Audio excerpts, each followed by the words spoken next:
وجاءك في هذه الحق وموعظة وذكرى للمؤمنين.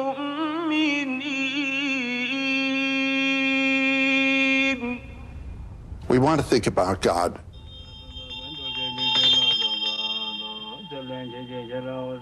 God is a thought. God is an idea. The images of God are many. Joseph Campbell called them the masks of eternity and said they both cover and reveal the face of glory. All our names and images for God are masks, Campbell said.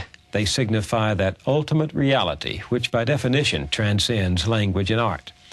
A myth is a mask of God, too, a metaphor for what lies behind the visible world. As teacher, scholar, and writer, Joseph Campbell spent his life in the study of comparative religion. He wanted to know what it means that God assumes such different masks in different cultures. We go east of Suez and see people dancing before a bewildering array of fantastic gods. When those people come here, well, Campbell told the story of the young Hindu who called on him in New York and said, "When I visit a foreign country, I like to acquaint myself with its religion. So I've bought myself a Bible, and for some months now I've been reading it from the beginning. But you know, I can't find any religion in it." Campbell, who became president of the American Society for the Study of Religion, was at home in the sacred scriptures of all the world's great faiths.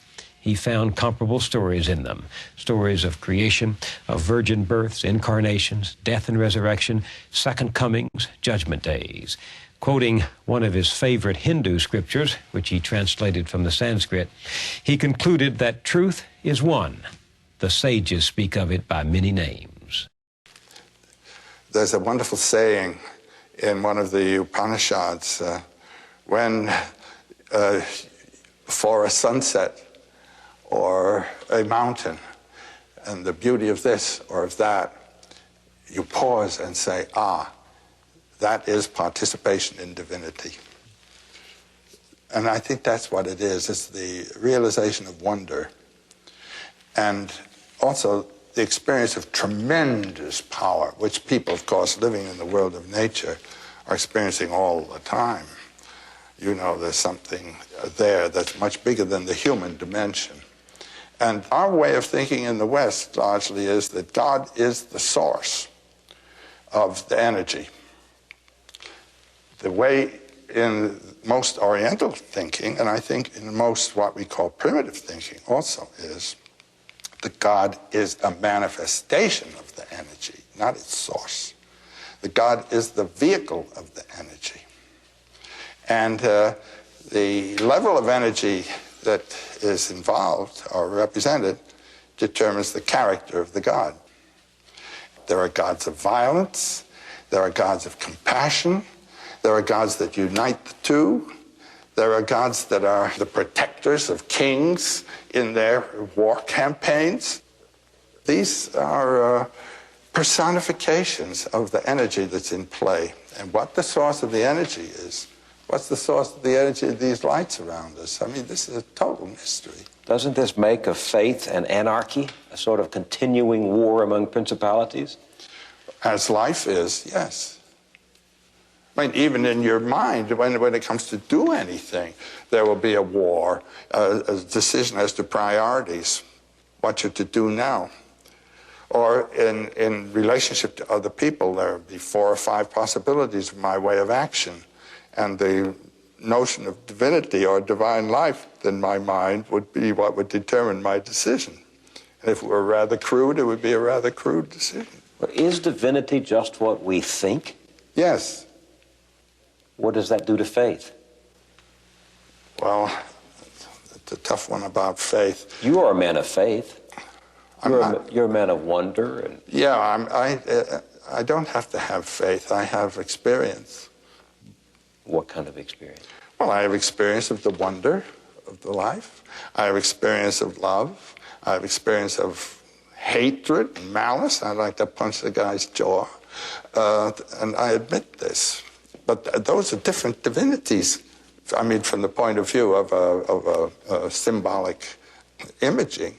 Those are different images operating in me. For instance, when I was a little boy and was being brought up a Roman Catholic, I was told I had a guardian angel on my right side and a tempting devil on my left. And when it came to making a decision of what I would do, the decision would depend on which one had most influence on me. And I must say that in my boyhood, and I think also in the people who were teaching me, they actually concretized those thoughts. They did what? It was an angel. That angel is a fact, and the devil is a fact. Do you see? Otherwise, one thinks of them as metaphors for the energies that are afflicting and guiding you.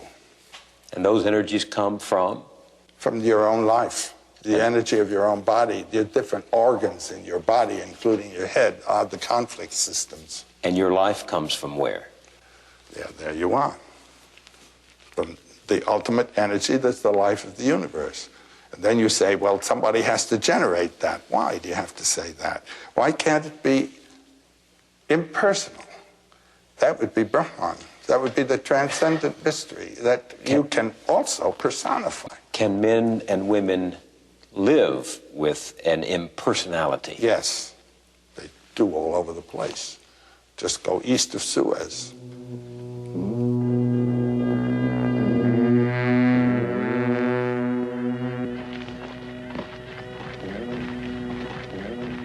In the East, the gods are much more elemental. Elemental? Elemental. Less human and more like the powers of nature.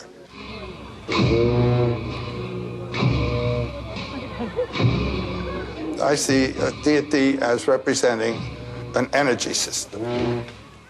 And part of the energy system is the human energy systems of love and malice, hate, benevolence, compassion. And in Oriental thinking, the God is the vehicle of the energy, not its source. Well, of course, the heart of the Christian faith is that these elemental forces you're talking about embodied themselves in a human being and reconciling mankind to God. Yes. And the basic Buddhist idea is that that is true of you as well. And that what Jesus was a person who realized that in himself and lived out of the Christhood of his nature. What do you think about Jesus? We just don't know Jesus. All we know are 4 contradictory texts that tell us what he did. Written many years after he lived. But I think we know what Jesus said. I think the sayings of Jesus are probably pretty close. But when you read the Thomas Gospel, the Gospel according to Thomas, which was dug up there in that, with those other Gnostic texts, it has all the flavor of one of the synoptics, Matthew, Mark, or Luke, except that it doesn't say quite the same thing. There's one wonderful passage, it's the last one in the Gospel, actually. When will the kingdom come? Now, in Mark 13, I think it is, we hear that the end of the world is going to come.